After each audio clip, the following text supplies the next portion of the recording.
I don't care what your disability is.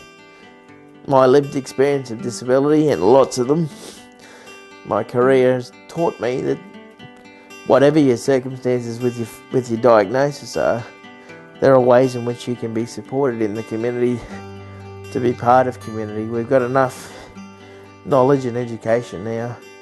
I don't care if you've got the most complex disability support needs. I fundamentally believe everybody has the right to participate in community. How they choose to do it is a matter for them and their circumstances. So all the pieces of the puzzle, the housing, the infrastructure, the education, the employment opportunities, all fit together and actually create a lifestyle for people with disabilities to choose from.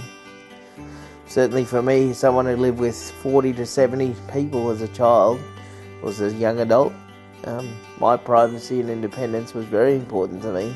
If you're living again in a large group, you don't have a lot of personal items around you, photographs, or that sort of thing. So in your own home, you can have your stuff. Everybody has stuff in their house. So that, to be able to have that in one place, know that it was secure, know that you could welcome people into your home rather than nobody comes to an institutional setting.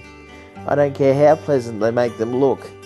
Nobody feels like they're welcome generally in these places because you can't have a private conversation. You can't do social things. If I want to invite somebody to my house and have a cup of tea or coffee or alcohol or whatever, you're going to do that in a space where people feel comfortable and welcome. This dwelling was a spot purchase. It was an existing home, and in fact there was a deceased estate that housing had purchased. They were good enough to invite me in during the construction to test things like heights of grab rails and all of these sort of things to get some individual preferences to suit your particular need. As I've got different equipment, different wheelchairs, I've had to make alterations to the house, wider doorways, wider hallways, these sorts of features that have occurred over time. So, or raising a breakfast bar or removing a breakfast bar because the equipment no longer meets the needs. So there has to be some kind of adaptability to the layout of the house as your support needs or your individual needs change. Essentially, nobody knew that this was public housing. It didn't have the stigma of what we now refer to as social housing. It wasn't cluster housing. It wasn't purpose built, so it stands out in the community as a particular style of estate or low socioeconomic environment. My neighbours didn't even know that public housing had bought it, and they were quite affronted when they learned that public housing tenants were going to be living next door.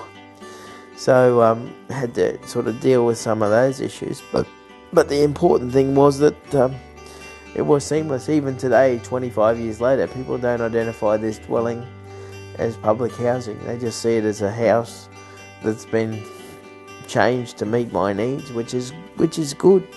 Because if I do decide to buy this and I do want to sell it, it's not going to come with that stigma. It's not going to, people won't know that this has ever been owned by public housing or built or constructed or modified by a government program.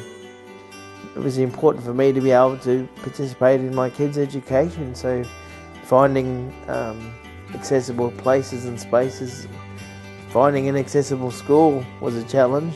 The benefit of me being able to participate in my daughter's education in the school activities, the concerts, the music, all that sort of stuff. So they see me and they go, oh, he's not a student, he's a parent. So that's a new role. People are getting used to the idea that I'm just a middle-aged dad. And I like the fact that I'm just acknowledged in community as Keisha's dad or Hannah's dad. Like what I needed when I was 20 and what I need now at 45 and what I need again at 65 is very likely to change. But the fundamental goal of me living in place or aging in place and being supported in place is critical. People with disabilities and their families need those opportunities, need a dwelling or a space or a place they can live in, need to be part of community.